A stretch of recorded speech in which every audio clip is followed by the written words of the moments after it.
In the last 2 days, we've seen a remarkable development. We have seen big tech, we've seen Twitter and Facebook actively interfering in this election in a way that has no precedent in the history of our country. Yesterday, the New York Post broke a story alleging serious corruption of Joe Biden and Hunter Biden concerning Ukraine. The allegations in the New York Post story, if true, indicate that Vice President Biden lied when he said he had never discussed his son's business dealings. That story, once the New York Post broke it, was blocked by Twitter and Facebook. Anyone who attempted to share it was prevented from sharing it on Twitter or Facebook. The New York Post itself, when it attempted to put out its story, was blocked on Twitter and Facebook. The New York Post has the 4th largest circulation of any newspaper in this country. Never before have we seen active censorship of a major press publication with serious allegations of corruption of one of the 2 candidates for president. That was last night. This morning, the story escalated and got even worse.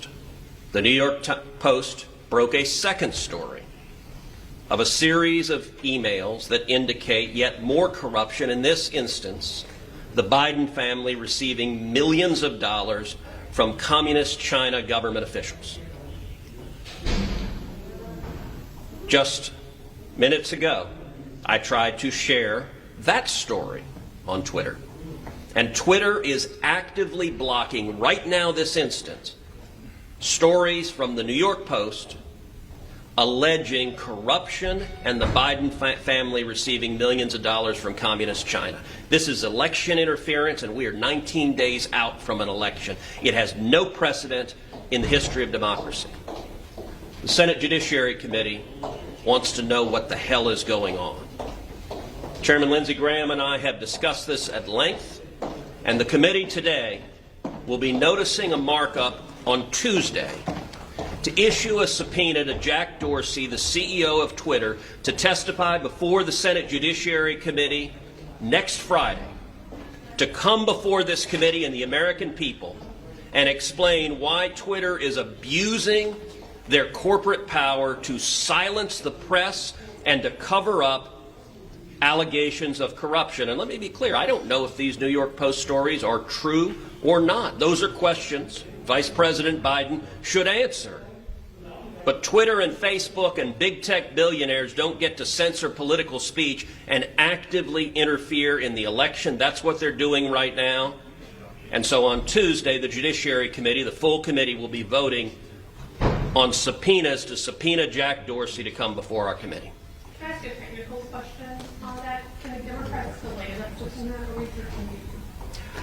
The Democrats can certainly raise procedural objections. They can try to delay the subpoena. I don't believe they will be successful. We are 19 days out from an election, so if the Democrats were to try to play procedural games to delay the subpoena until after the election, that would be obvious and transparently political. Chairman Graham.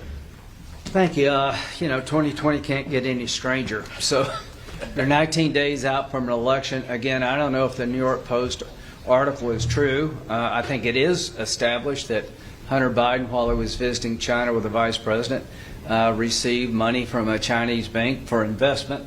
I don't know much more about it, but I do know this, that a lot of information, the Steele dossier, was all over the place. They never blocked that. All the allegations about Russian collusion and Trump and every other idea that Trump may have done something bad, nobody blocked that. So what we're going to do is we're going to finally have an accounting that's long overdue. These social media platforms have a dominance in our lives. They're newspapers, they're TV stations, they're radio stations, they're publishers. And this, to me, crystallizes the problem better than anything I could think of for the American people. You may be a Democrat saying, I don't want to hear the New York Post. It could be you tomorrow.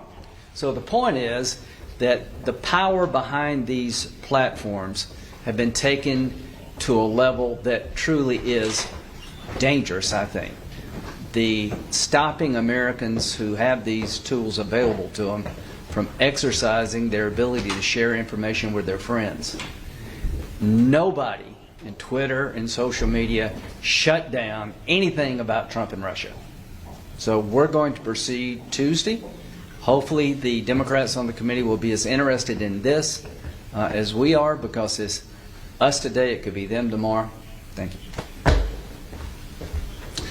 I want to say that obviously I agree wholeheartedly with the chairman, Senator Cruz. I think taking this action is absolutely necessary. Yet last night, the subcommittee, my subcommittee on crime and terrorism, invited both Jack Dorsey and Mark Zuckerberg to come and testify.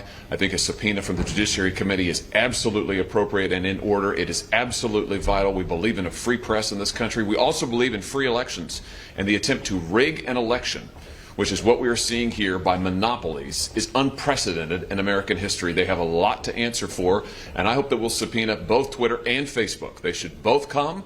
They're both engaged in censorship. They're both massive monopolies. They should answer to the Judiciary Committee. They should answer to the full Senate. They should answer to the American people, and that's what this is about, and I look forward to taking this vote and hearing their testimony to the committee.